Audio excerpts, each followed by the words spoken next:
Celeb Savant is a career retrospective type interview focusing on singers, actors, and industry experts. Join Barrett Edelstein now as he dives into the entertainment world.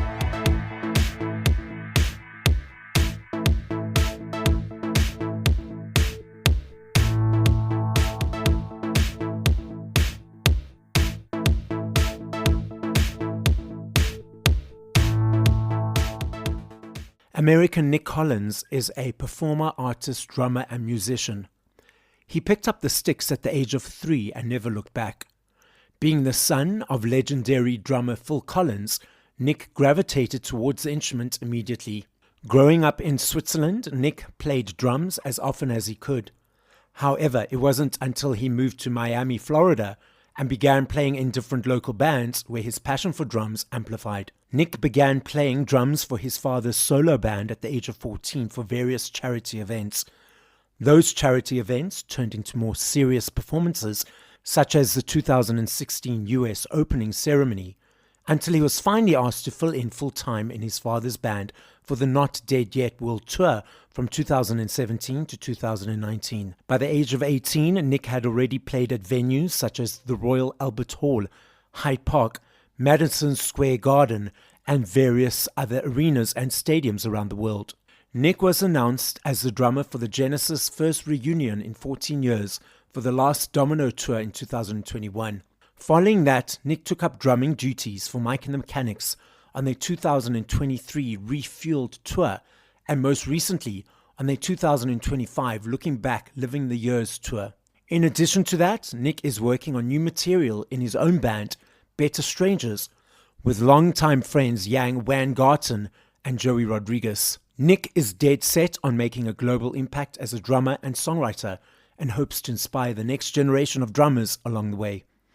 Up next on Celeb Savant, we've got Nic Collins. Where in the world are you and how are you doing? I'm good. Thank you for having me. I'm in Miami, Florida, technically Dania Beach, Florida, at my band's studio. And is that where you live or based? Yeah, I'm based in Miami. I've been here since I moved here when I was 11, so I've kind of been here ever since. Naturally, you've got a journey with family members within the industry. So what age, whether as a child or teenager, were you like, cool, I want to follow in these footsteps? I mean, some of my earliest memories come from being on tour with my dad. I was like 3 or 4 when he was doing his final farewell tour, which didn't end up being his final farewell. It was just that, that farewell at the time. Yes, yeah. And so I just grew up around it. I gravitated towards the drums from a young age. They were around the house and I just enjoyed even just looking at them. My dad sat me on his lap and I just would have a tap around. And so I always kind of gravitated towards it.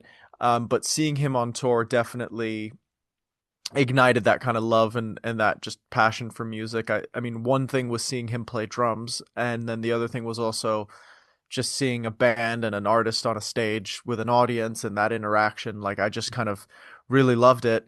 But as a kid, it was, playing drums was a hobby. It was like any kid, they just do stuff because it's fun. Mm-hmm. I didn't really see it as or think about it as this is what I'm going to do with my life. But then I moved to Miami in 2012, and then I used to play a lot of soccer or football, whatever you want to call it. And that was kind of what I wanted to do. And then I kind of found out I wasn't as good as I thought I was. So maybe I should take this drumming thing a bit more seriously. And that kind of tied in with, at the same time, I started playing, whether it was school bands or just different bands out. And that kind of, from there, I kind of never looked back. It was like, oh, this is cool. And so the 2 guys that are in my band, Joey and Yang, I've been friends with since I was a kid. And Yang specifically, right when I moved to Miami, we became friends. And we started playing in a band together. And after one show, we were like, oh, yeah, this is what we got to do. We got to make a band. And we're still at it now, all these years later. For the listener, Nic's dad is Phil Collins, as we referenced your dad. So this might be a rhetorical question. Do you believe that having family in the industry predisposed you to be part of it? Do you think that not having family in the industry you still would have led into that path? or you just, this is your path and this is where it's happened? I mean, it's a good question. I mean, I think that, you know, you being predisposed to it can definitely influence and push you that way. That being said, I think with the same mentality it can also push somebody away from it. I think Yes. when kids are around it so much, they just don't even want to do it. They want to do something else. Like my younger brother plays football. Like that's his thing. He's a soccer player because he didn't want to do music, and Yeah. that's totally fine. That's totally normal. You know, as far as the question of would I have done this if my, you know, if my dad hadn't done it and kind of pushed me, not pushed me because it was just kind of maybe a Yeah. slight nudge into that direction, you know. I don't know. I mean, I think a lot of people, especially drumming wise, you know, I think there is a side of like you're probably born with some rhythm and you're born with something, but it also comes from surroundings. Like you're only really a product of what you grew up around. Would I have done this if that wasn't the case? I'm not quite sure. I probably would have ended up doing something different. I think more than just doing it and being able to do it and having the ability, I think also being encouraged to do it is a big part of it too. Yeah. So when you have a family and people that are from that industry, they'll always encourage you to follow it, as opposed to having, maybe if I had parents who didn't believe that music was a real job and wanted me to get an office job, I would have done that instead. You know, I don't know. It's interesting you reference that because I've previous guest on the show was Joe Sumner, who's Sting's son. And he was saying that for him, he wanted nothing to do with music because exactly what you said. It was like, but then he fell into it as well. Obviously, being as part of growing up as a teenager, being an observer, watching from the side, and then moving into it more professionally, are there any aspects of it that actually have surprised you? Were like, oh, I didn't realize this was part of it, but maybe being an observer for so long, you were just used to all the elements. It's a multifaceted kind of world and industry. Like the music and being, you know, good at music is only really part of the equation. I think a lot of people skills and communication skills are really important, and just also like, you know, day-to-day reliability and productivity is part of it too. I think when you're on a tour, you know, you getting on stage and playing your parts right is the main thing. You know, it's equally important as, are you getting there on time? Are you showing up? Are you enjoyable to hang out with? Are people, you know, do people hate you? Like, you know what I mean? Like there's all these things that I think are really important for the music industry. And, you know, you want people, especially as a drummer, like you want people to be able to rely and count on you and know that you've done your homework and you've prepared to the best of your ability, that they're not worried, you know, as well. Aside from just being a good drummer, you know, it's coming prepared and coming, you know, or having that trust from the band that they can do and focus on what they need to do, as opposed to worrying about what's going on behind the drums, you know. But something that surprised me, I mean, I think the thing that surprises anybody is it doesn't matter what size or, you know, how big a band is, how big an artist is, everybody's kind of just the same, and like everybody's just people. And you just communicate as people, and they do regular things. Like I think there's this idea that like, oh my God, you know, arena band, stadium band, it must be like this, and it's really not what you would think it is. It's just, you know, obviously there's going to be exceptions to the rules. There's a lot of people who aren't grounded at all, but I think I've been lucky to work with a lot of people that are, and they're just regular down to earth people. They just happen to be really good at something, but they don't, you know what I mean? So that does kind of at one point catch you off guard when you're speaking to somebody that, like, you know, their ability and their just, you know, their career is just a huge thing, but they treat you like a human being and like a normal person the way you should or would to anybody else, you know? So that's been kind of cool and fun to kind of learn. But, you know, when somebody's trying too hard, that gets, you know, somebody, especially people who have been around the business for a while, I've seen it where like they can smell that from a mile away. Like when you're kind of looking at it from an angle and you're trying to schmooze somebody and not being really genuine, like they know that. And so I think it's just, you know, being yourself and just being normal and not trying to kind of always put on a front. You know, I think that goes a long way, I think. The reason I'm giggling and laughing is so many people know this about me, is that my perception is that we all use 2 or 3 ply toilet paper. There's no gold plated toilet paper. So whenever I interact with anyone, whether it's yourself, the lady at the shop counter, you know, my colleagues, whomever, That's just the thing. We all use two-ply toilet paper. And the funny thing is that, as you mentioned, this agenda or schmoozing is that a lot of people perceive other people with a specific label, whether it's artist or CEO or senior manager. Oh, I need to put on this facade. I need to be this different person in front of them because they've got this label, which is not true. And as you said, they will see through it straight away. And they'll go through those masks, and those relationships don't last because if they're not authentic, they're not genuine.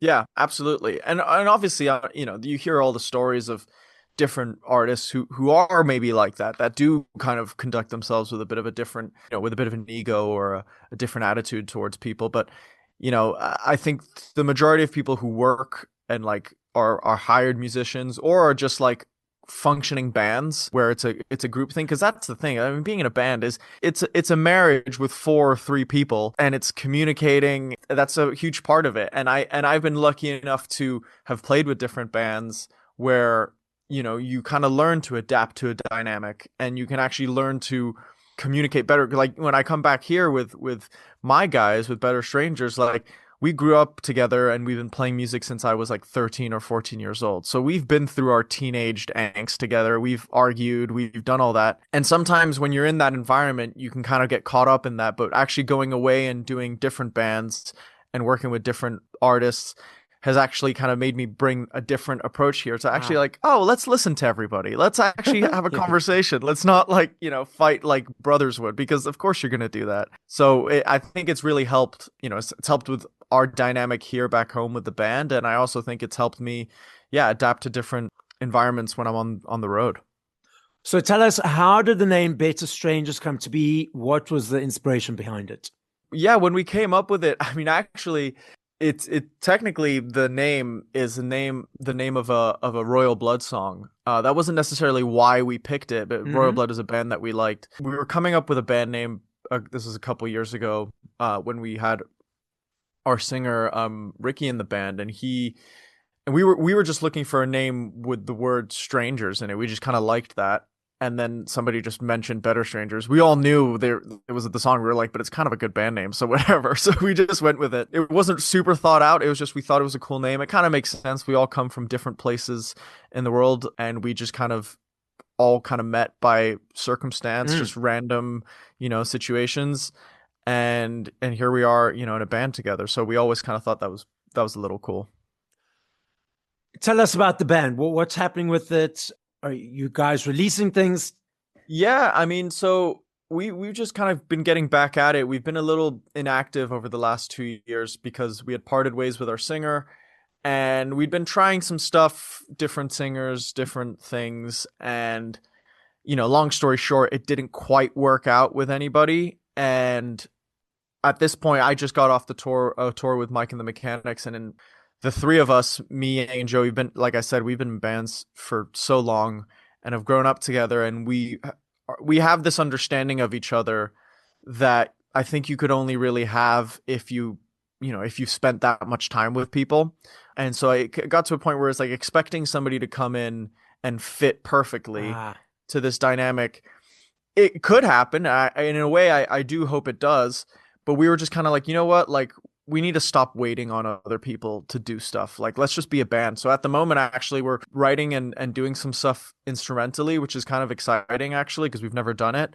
I'm not saying that's the way that we're doing it forever. Like, we're open to whatever and any, situations or opportunities that show up. But, the 3 of us just being able to be our own bosses and just be us and operate as just us without having to rely or count on somebody else has actually been really cool.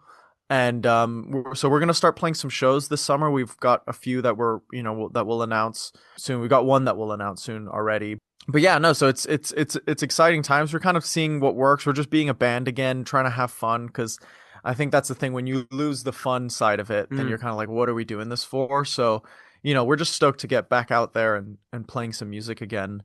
And writing new stuff. We've got material that we've been sitting on for a long time that we're excited to share with people. And then whether that leads to releasing it, it kind of just depends on how it goes, what the reception is.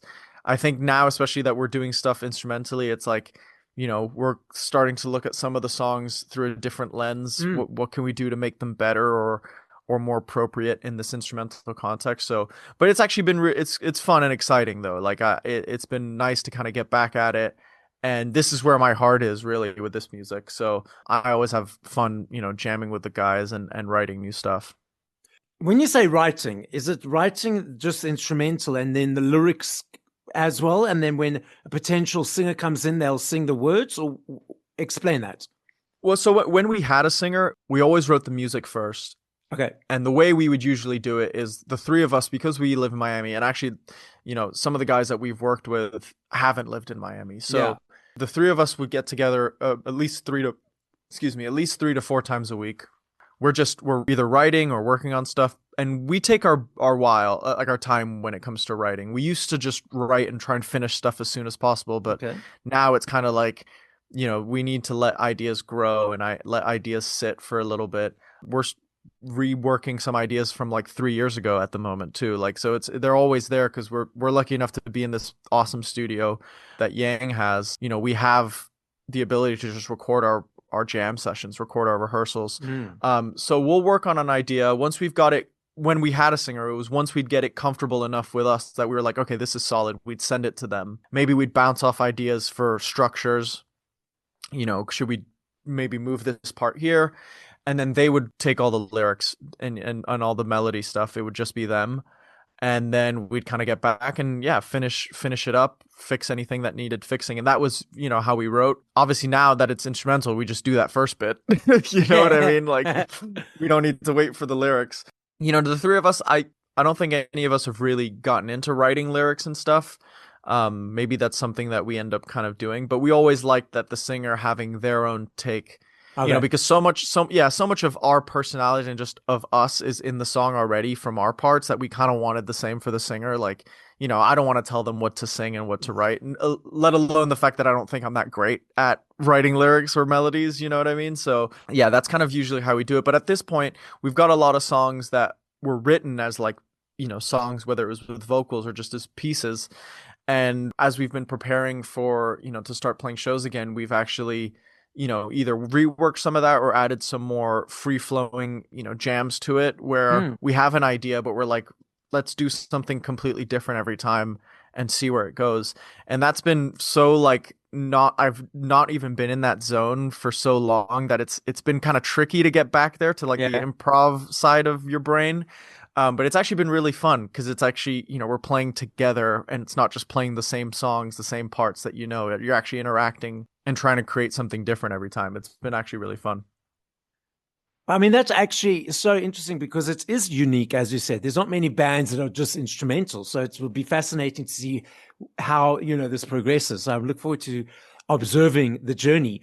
When you as you mentioned, you just were with Micro Mechanics on the tour. You've done it a couple of times. You've been with bands on tours. What does it mean for a drummer to go on tour with a band, already established band? What does that mean from your experience? Yeah, it's a good question. I mean, I've been lucky that whether it was Mike and the Mechanics or my dad's solo tour or Genesis, it's not the first time that I've kind of just had to step in to the shoes of a band that has, whether it's a well-known catalog or just a very, big built-in fan base. In a weird way, I sometimes find it easier to do that than to do stuff with my own band. Okay. Because the responsibility and the, I guess, nerves are only focused on my drumming when it comes to like playing for other people. Whereas like when it's us, you're kind of like, or you're worried if they're going to show up to the show, how is it going to sound? What's, like all this stuff. Are people going to like the music? Whereas like when you do those kinds of gigs, all I have to worry about is the drums. I know that people are going to be there. I know it's going to sound great because everybody's pro. I don't really have as much to worry about. And so in a way, the responsibility, it comes down to the drumming. And I think for me, they've been different experiences. Like all three bands that I've played with that are at that level have been different. Yeah, very different kind of journeys to how I kind of felt comfortable with it. With my dad, it was, it was a big band. It was 14 people on stage. And it was pop music. So with that one, and it was the first kind of real professional gig that I did. Yeah, I mean that was great. I kind of grew up on that tour. It was like 2.5 years of my life. So I really kind of went from being a kid to becoming an adult. Then with Genesis, it was only 5 people on stage. I mean, it was 7 because we had 2 great backing singers. But as far as like actually of people only playing music, it was just 4. It was me, Mike, Tony, and Daryl who were actually playing. So there, all of a sudden, there was way more room in the sonic kind of space that, you know, whereas like when there's 14 people, you're kind of like, you know, your line of like where you should and shouldn't go. And with Genesis, it was a bit different because with my dad, it was a big deal for me because I was young. With Genesis, it was a big deal for me because I knew that there was going to be pressure for the drums because it's such a drum-focused band and there's so many iconic parts that I did feel a little like nervous of like, okay, how am I going to prepare for these? How am I going to, you know, and finding that balance of not only trying to satisfy the audience, but also making sure I satisfy the band for what they want and what they need. Because, you know, a band like Genesis, who had been around for 50 years, songs that fans may love from 1972 aren't going to be the same way that they want to play them in 2021 or 2022, whenever we had done that tour. So you're kind of having to go like, let me try and, you know, learn the most recent version of what they've done live, but also maybe go back to some older live versions, even the studio version. What can I throw in there that I think's been missed out? And, you know, for that gig, it was majority like I was staying true to like the fills and staying true to like the mentality and parts behind it, because I felt like that would be missed if I hadn't done that. With Mike and the Mechanics, Mike, you know, he told me they've had a lot of drummers as well. I mean, that's one thing that always kind of is a factor in this.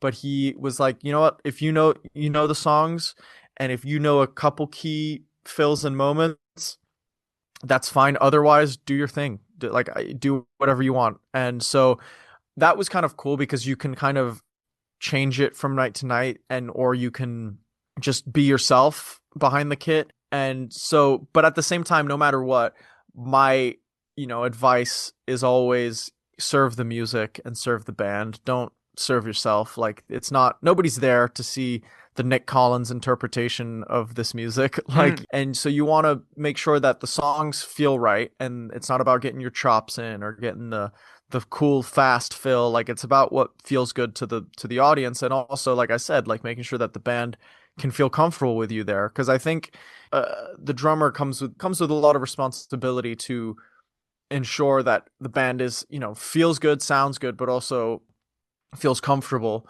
and that they can kind of do what they have to do and not kind of have to kind of second guess, you know, somebody didn't do their homework. You said a word a couple of times, the fill, the fast fill, or what do you mean by the fill? Oh, the fill. Sorry. Yeah, like that's like sort of drummer puts in basically every 4 bars. It's like like that little part that's transitioning to the next part is the fill. Yeah, so you got the groove and like, you know, the normal thing you're playing, and then when it's going to the chorus, you may do a little snare roll and then you go in. So those things are the fills. Am I correct in my understanding they sort of fill the gap from that section to the chorus? So you're just adding a little bit of things into that. Pretty much. That's probably exactly where it came from, actually. It's probably filling the gap. That's probably why it's called that. You can do whatever you want usually in that moment, but a lot of songs and a lot of drum parts have those recognized iconic parts that if I took them out in some of your favorite songs, you would be like, whoa, this is completely different. That big moment isn't there. So that's why, like, you know, with some of the Genesis stuff and my dad's stuff, naturally, you know, you end up sticking close to what it should have been or what it is, so that it sounds familiar. And it's like, of course, that's the drum moment that happens in that part. Whereas Mike and the Mechanics, because I feel like they weren't a band that had a constant drummer as part of the writing process, you know, the fills don't really end up being that big of a deal. It's more about the songs and the groove and the feel behind it too. You know, because live music is free flowing. It's energy. It's just is what it is. And I think it's very much a fine line for the audience to have that understanding, not to have expectations. To have expectations, but not. I often go to concerts and I be with people around me and they're like, they've Googled the set list, they've Googled the staging, they've Googled this and the next thing. I go there without having any understanding of what's going to be performed. in what order, what the staging looks like. I just want to be there in the moment. And I've often heard people say, not necessarily if they've had a Google of the set list, they'd be like, oh, it wasn't a great show because they didn't play this song. So because they were expecting the song and they weren't being in the moment, they were waiting for that song all the time. And when that song didn't happen, it's now not such a great show. The point of this whole long story is for people to throw away their expectations, especially with live performances, because it just needs to be what it is. Yeah, no, I mean it's a great point. I think it really just it depends on the different bands, and I guess it depends how big of a fan you are of who you're gonna go see. I know for my favorite bands, usually what I do is at the beginning of a tour, I check what they're playing. I just want to know as a fan, I want to know what songs, what songs are in the rotation or out of the rotation. Then once I know, then I'm not checking it until I see them, until Okay. like I just show up. I saw Styx, for example, this Friday, who I'm not super familiar with their material. I just was like, whatever happens, happens. I don't know Yeah. how long they're going to play for, what songs.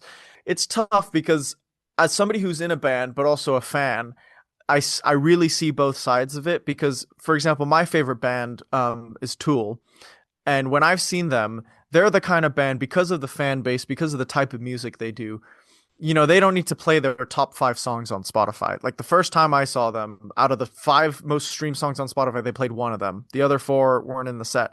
Yeah. But you don't care because they're that kind of band where the fans are usually pretty hardcore and they know most of the material. Mm-hmm. I think it's tough when a band who maybe has one massive song doesn't Yeah. play the massive song, and you're Yeah. kind of like, this is why everybody's here to see the gig, because they knew the tune. But like I said, it depends on how big of a fan you are of the band. I think at the end of the day, if they haven't put the song in there, most of the time it's for the benefit, is because either they're tired of playing it, and if think it's bad not seeing the song, it'd be even worse if you saw the song and they didn't want to play it. Like, exactly. and you know what I mean? So Yeah, they've yeah. taken it out for a reason. And yeah, at the end of the day, like, it's not like it's not like you're watching a movie. If you want to see the perfect performance and the perfect, set, then go watch the set that you really enjoyed watching on YouTube, or go play their record, But if you're seeing them live, like, that is just as much part for the band, for them to do it and to go Mm-hmm. out there and have fun and to play music and to try stuff out. I can get it though when some bands don't make, maybe the best. I've been to some shows where I'm like, yeah, you guys played too much new stuff and all your legendary stuff you just completely ignored. And you got to be also, the band's got to be okay with whatever, response they're going to get from the audience. Like, Yeah. it goes both ways, honestly. Like, I think the audience should always respect what the band wants to do, but the band also has to understand that if the audience doesn't like it, they just don't like it. And Exactly. that's the most important thing at the Yeah. end of the day. What do you enjoy about performing live? Yeah, live is my favorite. Performing live is my favorite side of music. I love being in the studio and writing, but I think to me live is where it's the most fun, and where it is the closest to why I fell in love with this. You know what I mean? And so I think my favorite thing about playing live, obviously there's the interaction between the band and the audience. I think that's great when you're seeing that people are having a great time and you're kind of serving as somewhat of an escape for them. Like, they may have had a terrible week at work, they may be having a terrible year, but that 2 hour or 1 hour bit that you give them could make a big difference. I think that's great. And I also just love the interacting and playing live music with other musicians. I've done a lot of gigs where you're playing to a click track, or you're playing, there's a backing tracks on it or something. And that sometimes can feel more like you're playing along to a record, because you're Yes. playing the same thing every single night, and it's there's constraints. But then the songs where you don't play it to click, like on Mechanics, there was a lot of stuff to click, but there was a couple moments without, where all of a sudden my experience of playing the song is completely different, because now I'm looking at everybody and you're playing off of them, and I think that's great. Like, that's something that I think gets lost a little bit, because it's easy once you go on tour, it's just a machine, you just keep doing it, you're on autopilot. And you actually sometimes forget about playing with each other and looking at each other. And so I definitely do love that side of it. Yeah, there's an adrenaline or a mental thing that happens when you're on stage. A lot, like, the rest of the world kind of shuts off, and the only thing that matters is this. And so that's always something that I've loved about it too. What do you have to do day to day to maintain your skill set as a drummer? I mean, there's different ways, and there's different ways that you could say skill applies to the drum kit. Like there's technique, but then there's feel, and then there's, creativity. So obviously, like as far as the feel and creativity, I think that comes with, I mean, I listen to a lot of music, and I'm always trying to learn new things, listen to different drummers, and that can help the creative side. As far as like technique, yeah, I have my warm up and practice routines that I do. It depends on what I've got going up and like what I've got going on. For example, like this week, I'm going to Indiana to go do a drum clinic. So after this call, I'm going to be practicing what I'm doing there, making sure I've got all those parts right. But then if I've got nothing going on other than like, session work or just rehearsals, then, and even, I do this before every show, I sit there with a pad and a metronome and I go through my rudiments, like my different exercises. It's like working out, it's a muscle, it's a brain thing. You got to practice it like anybody, the same way that an athlete may do, has to go to practice to do that. It's about maintaining the technique, maintaining the, you don't want your fingers or your wrists to get a bit rusty. So yeah, like I have different practice things that I do, as well as, obviously playing music. Cause I think you can get caught up on the technique stuff and actually forget to play music sometimes. And it's like, why are you drumming? Like, why are you doing all this if you're actually not even, doing something, playing music with other people or playing music that people enjoy listening to? I think the answer to what you do as a drummer also reflects on why do you drum? Like, are you drumming because you want to be the fastest guy on earth, or you want to play on the most hit records, or you want to just have fun? Like there's so many different things. And I think that ends up shaping how you prepare for all of that. But I try to keep a bit of a balance. I think, keeping up the technique is definitely super important. So I'm always kind of doing that. But I think also sometimes actually playing music can go a long way. The podcast is listened to throughout the world. As a final message, what would you like to say? To you, thank you for having me on. I hope that everybody listening, has enjoyed the chat and can check out whatever I've got going on. And if they like it, then amazing. Come along for the ride. It's I'm really lucky to be doing this. I've said this multiple times that I don't feel like I work a day in my life because I get to play drums. So I find myself really lucky. And yeah, if honestly to anybody, like if you've got something that you're passionate about and that you care about and that you're good at, then pursue it, do it. There's no reason to not. And music keeps you young. It keeps you, obviously it keeps you active and it keeps you interacting with people and it keeps your brain going, but it keeps it fun, which I think is important, especially, in this day and age. So yeah, that would be my thing. If you've got a passion or a dream, go for it. Don't let people tell you why it's not going to work, because if you care about something enough and if you like it, then there's a chance people will like it too. But you got to make sure you like it and that you're committed as well. Thank you for listening to this episode of Celeb Savant. Please follow Barrett on TikTok, Instagram, YouTube, and Facebook at Celeb Savant. That's CelebSavant.